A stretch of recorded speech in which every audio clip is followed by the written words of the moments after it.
সংসদে তাণ্ডবকাণ্ডে ধৃত ললিত ঝাড় বঙ্গযোগ আরও জোরালো। তৃণমূল সরকারকে নিশানা শুভেন্দু অধিকারীর। শহরে নকশাল ও টুকরে টুকরে গ্যাংকে উৎসাহ দিচ্ছে তৃণমূল সরকার। শহরে নকশাল ও টুকরে টুকরে গ্যাংকে অনুপ্রবেশ ও ভুয়ো নথি বানিয়ে বাংলায় আশ্রয় দেওয়া হচ্ছে। এই প্রসঙ্গে সিপিএম নেতা সুজন চক্রবর্তী বলেন, এই যে সংসদে যে ঘটনাটা ঘটেছে সেটা খুবই খারাপ, খুবই পরিতাপের বিষয়।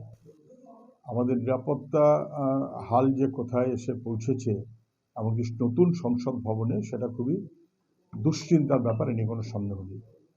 যাকে ধরা হয়েছে ললিত কি মিশ্র না ললিত ঝা কি একটা নাম, তার বাংলা কানেকশন, এটা কোনো গুরুত্বপূর্ণ বিষয় বলে আমি মনে করি না। সে বাংলার কানেকশন হোক, আর কর্ণাটকের কানেকশন হোক, আর মহারাষ্ট্রের কানেকশন হোক, যেখানকারই লোক হোক, কোথা থেকে কোথায় এসছে বড় কথা না, এটা খুবই দুশ্চিন্তার বিষয়। এখন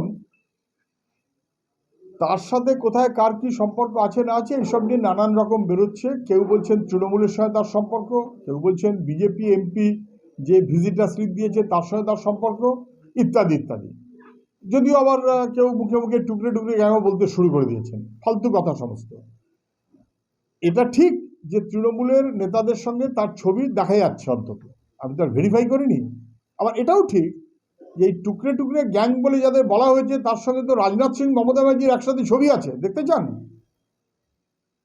ফলে কাচের ঘরে যারা বসে আছেন তারা অযথা এখানে সেখানে ঢিল মারবেন না।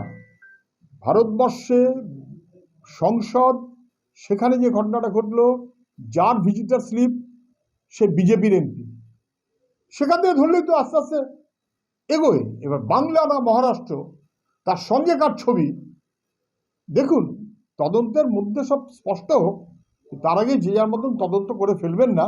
তাহলে মনে হবে যে অজিত দোভালের কোনো দরকার নেই, অমিত শাহর কোনো দরকার নেই, সুকান্ত মজুমদার আর শুভেন্দু অধিকারীরাই বুঝি সব বুঝে গেছে।